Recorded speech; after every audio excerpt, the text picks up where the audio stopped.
Good evening and a warm welcome to GRTS News. We are broadcasting live for viewers in the Gambia and around the world. In the headlines, the race to State House heats up as the President Barrow-led coalition continues to enumerate its development projects at meetings in Gain Sanjal, Kawur and Fas in the Lower and Upper Salem districts.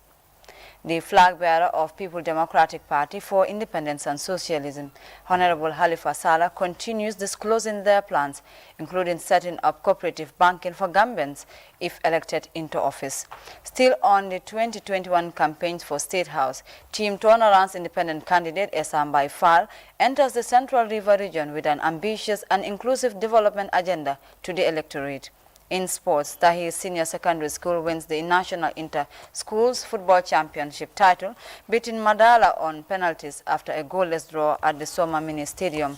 Elsewhere, Boeing shares fall by 1% to $218.50 US, as lawyers for the victims' families say it will still be held fully accountable. And 130 countries pledged to reverse deforestation as COP26 continues in Glasgow with various issues surrounding climate change.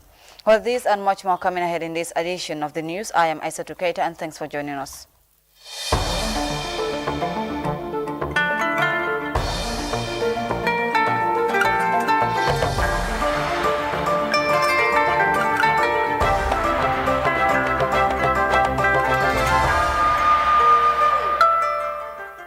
Well, many thanks for joining GRTS News. Now, the President, His Excellency Barrow-led coalition carried out meetings in Gain Sanjal, Kawur and Fas in the Lower and Upper Salem districts in Sierra North on Thursday.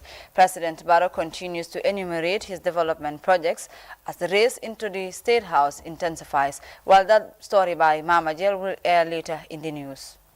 The Secretary General and standard bearer of the People Democratic Party for Independence and Socialism, Honorable Halifa Sallah, has continued with his political message, disclosing his party's plans, which include the establishment of cooperative banking as a means of productive venture for the citizens if elected into office. Honorable Sallah made the pledge during spot meetings in various communities within the Kanifing municipality before embarking on a nationwide. Yero Jallo picks up the rest of that story.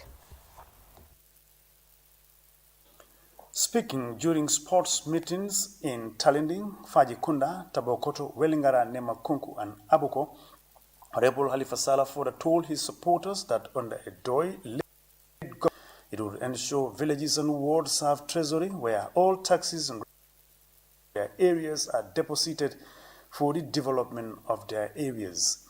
He noted that the only way to eradicate poverty in the country is to formulate sound economic policies and programs that would ensure that people live a life of liberty, dignity, and prosperity. Sallah said the cooperative state would maintain community-based health system where residents in communities would be trained to handle first aid such as taking blood pressure, temperature, measuring blood sugar, and other primary services before referral to major, minor health centers, district and regional hospitals. The PDOI's flag bearer promised that the PDOI's-led government will introduce a housing scheme for people to pay at low cost of good quality. Meanwhile, in a separate but similar engagement, the All People's Party on Thursday endorsed Halifa Sallah, the presidential candidate for DOI for the 4th December elections. The meeting for the announcement of the endorsement of the PDOI as candidate was held at the DOI head office in Churchill Town. In a brief statement, the leader of All People's Party, Dr. Ibrahim Jan, described Honorable Halifa Sallah as undoubtedly the most consistent among all the presidential candidates. This is done in a spirit of mutual advantage.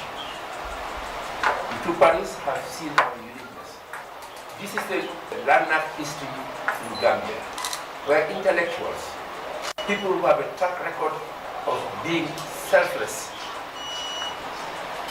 in their seek to bring this country out of its poverty. There is no question in my mind, and probably in most Gambians who are aware of the track record of Halifa, that they will question his ability to rule this country. We are confident that we are doing the right thing. APP and DOI are a unique partner. The partner with technocrats, the people who are able, who have the foresight, who have the competence to lead this country. And we pray Allah will help us. Of course, we are not in this to fill our pockets. We are here in this job to keep the Gambian and the Gambians out of poverty. He mentioned that Sallah has set a track record for himself in the political career. He went further to say that Honorable Halifa Sallah cannot be compared to any of the presidential candidates. The Secretary General and Standard Bearer for the PDOI's party, Honorable Halifa Sallah, who also doubled as the lawmaker for Serekunda, hailed the move as timely, describing it as a step in the right direction.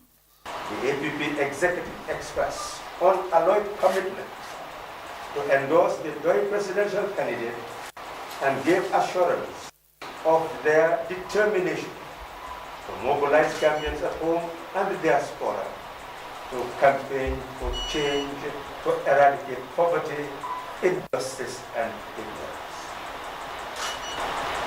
The presidential candidate expressed appreciation that the coalition is being founded on the basis of mutually agreed terms and principles. To give hope to our people for a better and fair Gambia.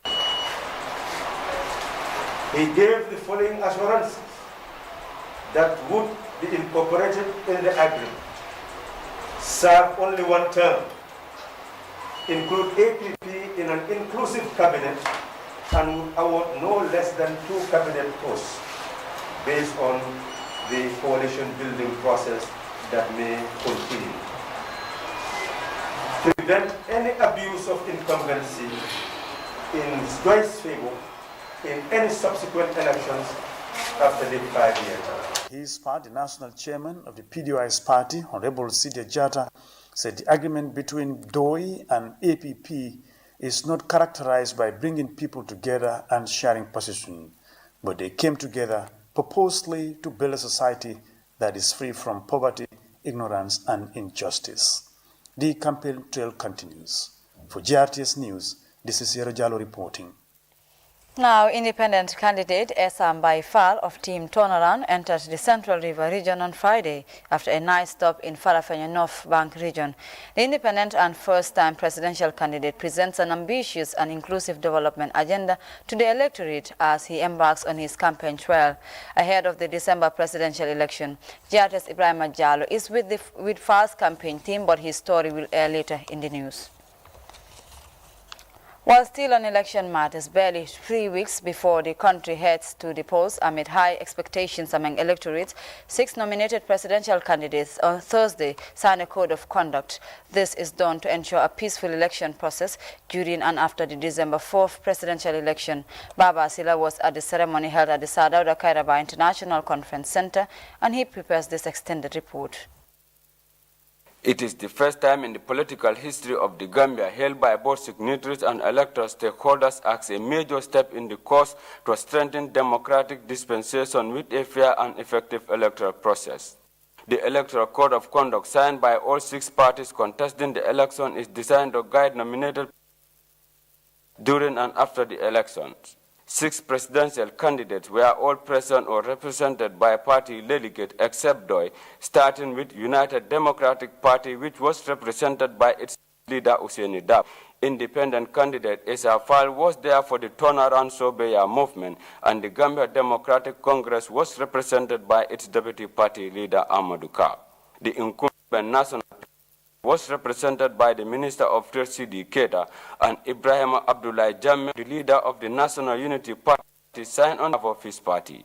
The Secretary General and party leader of the Doi, Honorable Halil Fasala, was not present at the signing ceremony, but his endorsement of the court was confirmed by election officials. Dr. Mohammed Ibn Chambers, the eminent observer and current special UN representative for West Africa and the Sahel, acted as the local facilitator of the process. Dr. Chambers commended the candidates for signing the historic document to ensure a peaceful and democratic election process. Elections are important mechanisms in democratic and peace processes of every nation. This year's presidential elections is unique as it is taking place in a new democratic space. This offers hope to the Gambian people.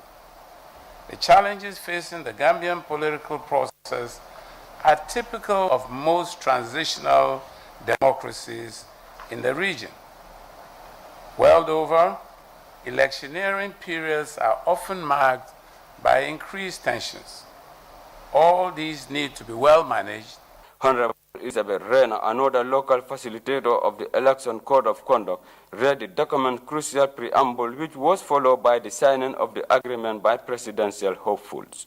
We, the candidates to the December 4th, 2021 presidential elections in the Republic of the Gambia, having been duly certified by the Independent Electoral Commission, IEC, to contest the election, met at the Sir Dawda Kairaba Jawara International Conference Center on this 11th day of November 2021 at the instance of the Gambian populace, based on persistent demand to secure peaceful elections and the judicial resolution of electoral disputes. After appending their signatures on the most crucial document in the country's political history, candidates took to the podium to explain their stand. In our struggle for the past 22 years, I would have thought that those political parties that signed this agreement today, or this code of conduct today, would never have been called upon to do so because of our past. That we would just have developed the tradition of conducting elections in the way that is thought to be the practice. I think we should now be developing traditions rather than codifying everything. I have not seen any code directing the conduct of elections in the First Republic. As a young diplomat, I have worked in situations in which we tried to put together rules in order to avert potential post-election violence. I recall also working as a lawyer in a peacekeeping operation in which that country was badly affected by post-election violence. And I saw firsthand what that could mean for any developing country. Democracy, peaceful elections, all requires a collective work, collective responsibility. Here we are today as leaders and candidates contesting for the 2021 presidential elections, who bear the greater responsibility for this code that we are talking about. But every single soul in this country, being a citizen of the country or a guest in the country, have a role to play in the preservation of our peace and also in the observance of a peaceful election. We as a party, that's the National Unity Party, our subscription to this code of conduct is total. In fact, it's a reflection of a code that we have adopted in internally as a party. If anyone is a visitor to our platform, our media platform, you realize that these are the very values that we advocate. So I say thank you very much, and that we're very happy to have appended our signature as a party to this agreement. Prior to coming to this meeting, the brief I have from my principal, His Excellency, the President of the Republic, Adama Barrow, is that he fully subscribes to this code of ethics and will live by it. So with that, we begin our deliberation, and basically it's saying that this signing ceremony, indeed, as has been mentioned, is the first of its kind, that the nominated and approved candidates are coming together to sign a code of ethics.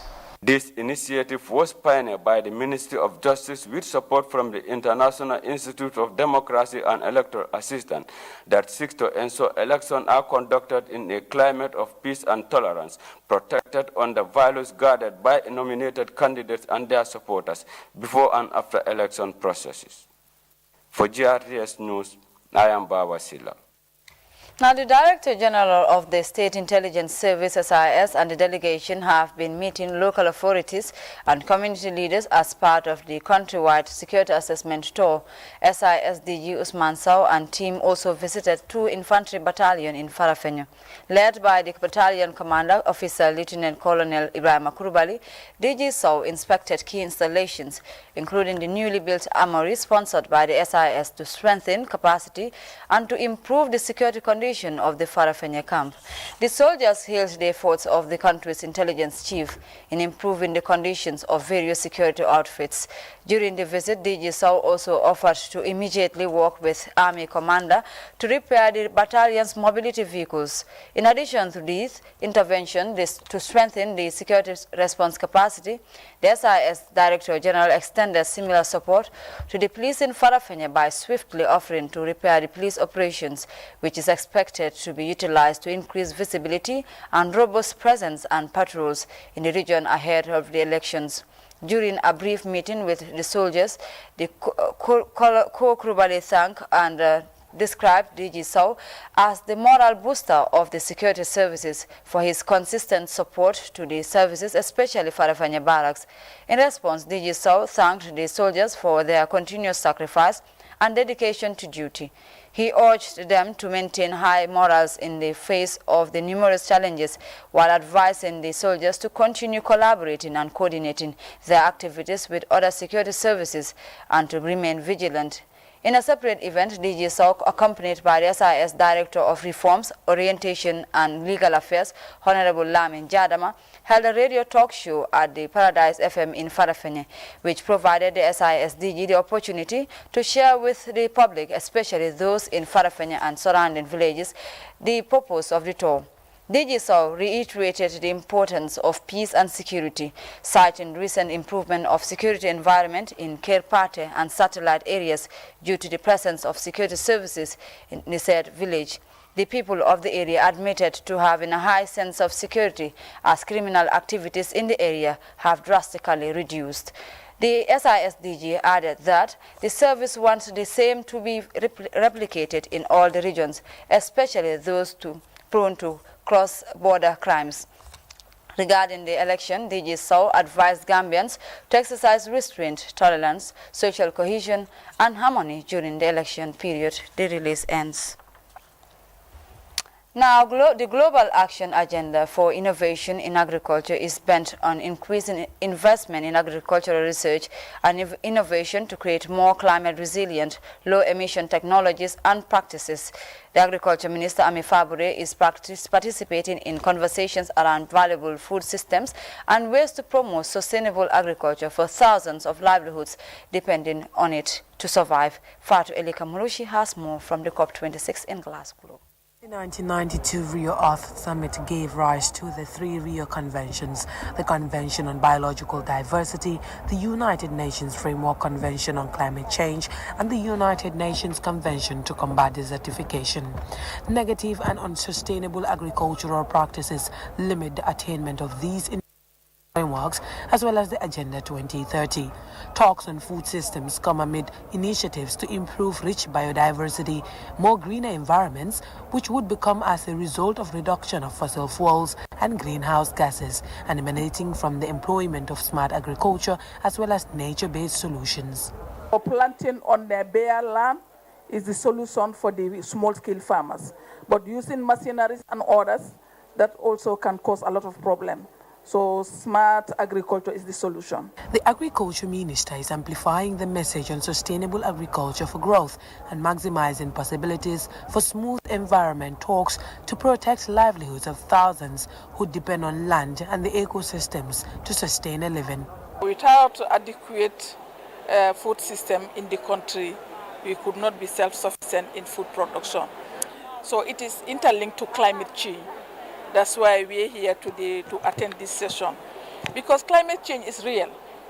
Without addressing climate change issues in the Gambia, we cannot be self-sufficient in food production, because we have seen that the flood has affected our small-scale farmers, the drought, and even storm.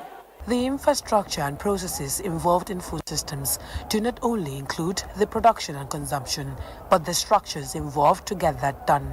As nations move towards a greener economy, the use of land and other ecosystems to provide basic food commodities must be done in line with international recommendations to prevent biodiversity losses amongst severe impacts. Joe Bonge is an activist concerned with the use of plastics, which further derails soil nutrients, exacerbates the climate challenges due to its production of greenhouse gas that has a ripple effect on food security.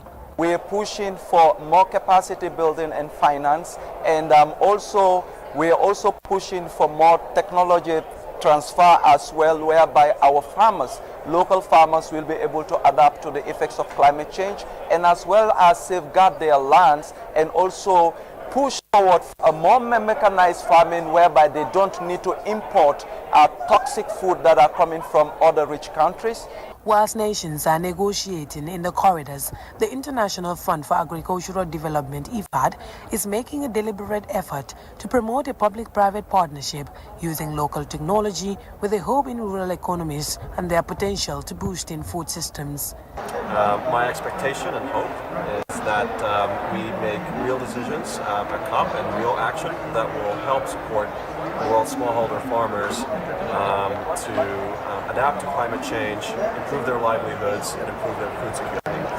COP26 is filled with different agendas, all bent on a common ground to facing climate change in the most innovative ways, using 21st century technology and innovation to drive key ambition. As the curtains draw closer, the global agricultural agenda is to ensure at least a third of agricultural research and innovation investments deliver demand-driven solutions across food systems to protect nature and limit climate change. Reporting from Glasgow, United Kingdom, Fatu Elika Mloshi. Well, such a report there by our very own Fatu Elika Mloshi, all the way in Scotland. Moving on, operatives of the Gambia Police Force arrested 4 Senegalese and a Gambian for allegedly involving in money counterfeiting around Kersering. The perpetrators have allegedly printed over 300,000 Gambian dalasi and 1 million CFA, all fake notes. Famara Baji was at the Koti police station where the culprits are detained and helping the police in their investigations. This is the end of the road for these money doublers, illegally circulating counterfeit monies within Gambian markets. The group of 5 individuals, including a Gambian and 4 Senegalese, are in the police net for trying to circulate 1 million CFA and $300,000 fake notes that have been cut and divided to the size of the real notes, alongside an additional stock of $65,400 fake notes yet to be cut.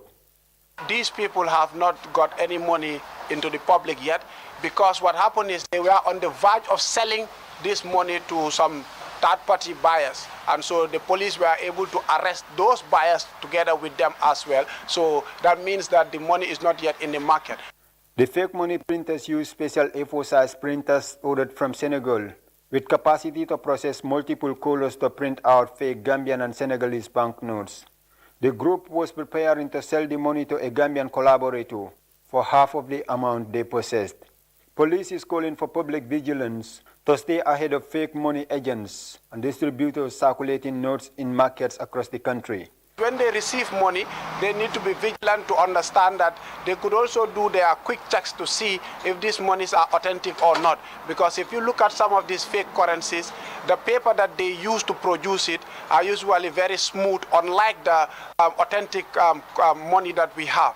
They are smoother than the authentic money. So that might be one thing that you can do to be able to raise alarm in case you suspect that this money is not authentic.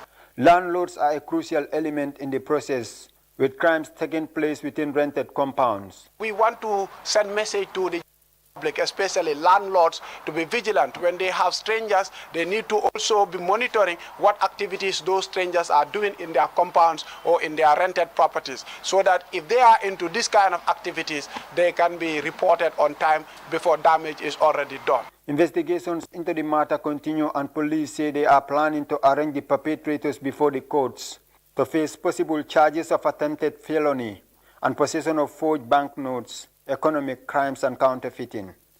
Farmer Abaji, GRTS News. Well, the report by Farmer Abaji takes us to our first break. Sports news is up next. Do stay. For the first time in the Gambia, AfriCell, in partnership with Geek Express, the first mobile tech education lab in the Gambia, from the 15th till the 28th of November. 24 schools, more than 1,400 students will learn, practice, and get involved in the world of technology. 3D printing, robotics, electronics, VR and AR, drones. What a wonderful opportunity. AfriCell, the Gambia's leading network. Double the data, double the fun, only on AfriMoney. Buzz Bundle. To enjoy the Buzz Bundle on AfriMoney, dial *777# and double your data for as low as $10 and get 80 megabytes. And also, receive 3 gigabytes of data for only $150. There's more. Just dial *777# to find out.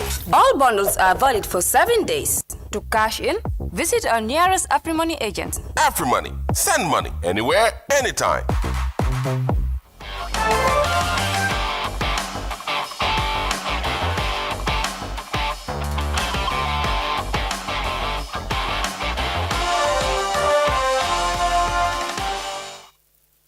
While in sports, Tahir Senior Secondary School laid hands on the National Inter-Schools Football Championship title in the recently concluded National School Football Competition. They did so with a win over Malada on penalties after a stalemate goalless draw in the regulation time at the Summer Mini Stadium. Farmer Abaji. This was the first appearance of both Tahir Senior Secondary School and Malada Senior Secondary School in the finals of the School Football Championship. As such, both sides applied a cautious approach, mainly targeting gaps to exploit in what was a static first-half football. It took 39 minutes to witness the first clear-cut chance when the Tahir goalkeeper did well to deny Malada from close range.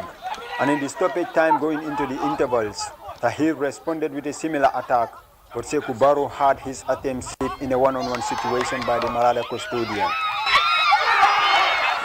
The second period, though, saw some neat and free-flowing football, coupled with some good scoring chances from both ends.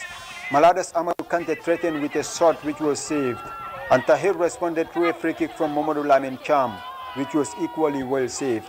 With the clock running down, Tahir tried to stage a late rally as Abubakar Toure saw his efforts from close range clip up the post. And in the opposing end, Malada also launched a quick attack, and substitute Adam Abba flashes shot wide from close range as the two teams settled for a barren draw, which took the game into a penalty shootout. Tahir's Mikel Mendy was the hero in the shootout as he saved 2 shots from Ansumana Sonko and Sadio Biai. And Musa Manku stood up to fire home the winning penalty to earn Tahir a 4-3 win and their first title in the School Football Championship. But this is a victory that we have been dreaming for. We have been going for Gala football since 2016. But this is the first time we are winning this trophy. So definitely the feeling right now, even you can see, everybody is feeling excited. Likewise, I, the coach.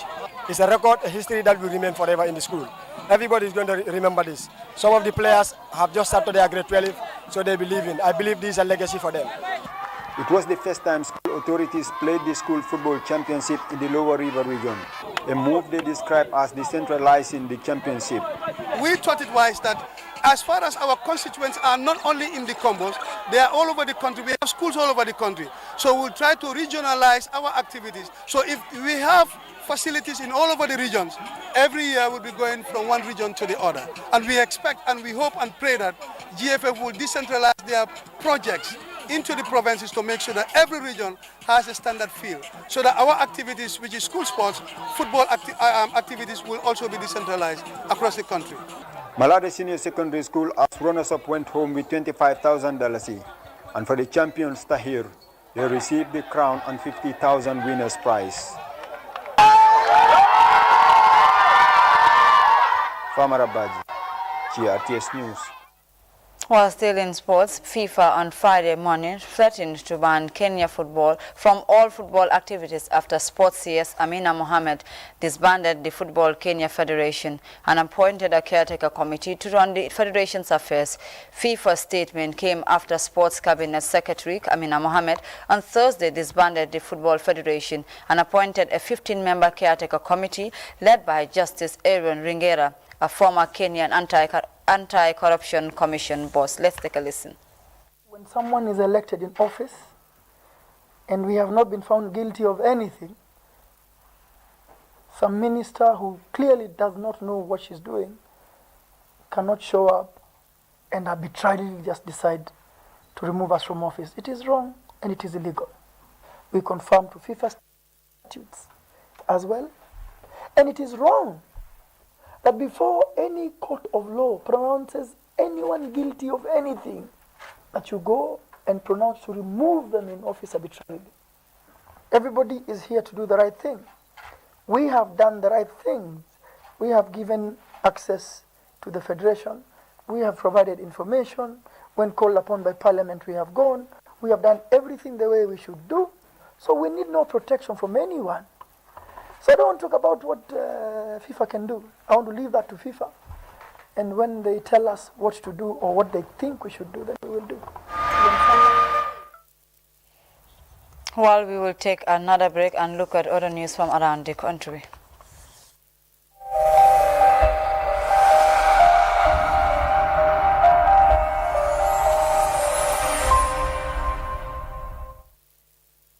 Welcome back. Now, concerning climate change related matters, 130 countries pledged to reverse deforestation. CGTN's Raman Nyang interviewed Azense, where development economists, financial sector, deepening trust. Take a listen. So what this means now is that an agreement has been reached. As you all know, there are two different scenarios in determination of court cases. A case can be determined by a judge. In the US, we have a provision where it has to go through a jury, and in which case it takes years. A case may take even 3-4 years. But then there's also a mode of settlement of cases, which we call mediation. Mediation is a situation where parties sort of try to agree before a mediator with a view of finding a solution in a quick way, and a solution that is beneficial to both sides. So what this agreement now entails is, in exchange for us agreeing that we shall not challenge the jurisdiction where the cases will be heard, and now we have agreed that the cases be tried in the US, in which the victims stand a higher chance of getting better awards. In exchange with that, you also share one of the prayers, which is punitive damages. Punitive damages would have entailed punishing Boeing for the wrongs that they did. And that in itself would have had devastating effects to the company, Boeing itself. So it has saved its face. The other advantage of the mediation is that now, with this agreement, there is a possibility of settlement of these cases very soon through the mediation. The chances of mediation finding an answer are very alive now, because parties have been able to agree on quite a number of elements. And now the only awaited issue is damages, and now damages will be measured depending on the age, maybe, of the person who died, the career, and so many other factors that we take into consideration when we are assessing damages. So because now the mediation will resolve these cases, Boeing will again have an advantage. Now, as I say, remember, the victims have an advantage in the sense that they will not have to wait for 5 years for these cases to be decided. That's number one. Well, we apologize for the wrong report played, but nonetheless, we'll leave it at that. But first, a look at our top stories once again. The race to the State House is heating up as the President Barrow-led coalition continues to enumerate its development project at meetings in Gain, Sanjar, Kawur, and Fas in the lower and upper Salem districts. The flag bearer of the People Democratic Party for Independence and Socialism, Honorable Halifa Saleh, has been disclosing their plans, including setting up cooperative banking for Gambians if elected into office. Still on the 2021 campaign for the State House, Team Turnaround's independent candidate Isambai Fall has entered the Central River region with an ambitious and inclusive development agenda to the electorate. In sports, Tahir Senior Secondary School are the winners of the National Inter-Schools Football Championship title, beating Malada on penalties after a goalless draw at the Soma Mini Stadium. Elsewhere, Boeing's shares fell by 1% to $218.50 as lawyers for the victims' family say it will still be held fully accountable. And 130 countries have pledged to reverse deforestation as the COP26 continues in Glasgow with various issues surrounding climate change. Well, that was all for now. Do join me again at 2200 hours for more news on updates. Until then, I am Aissatou Keita and thank you for watching.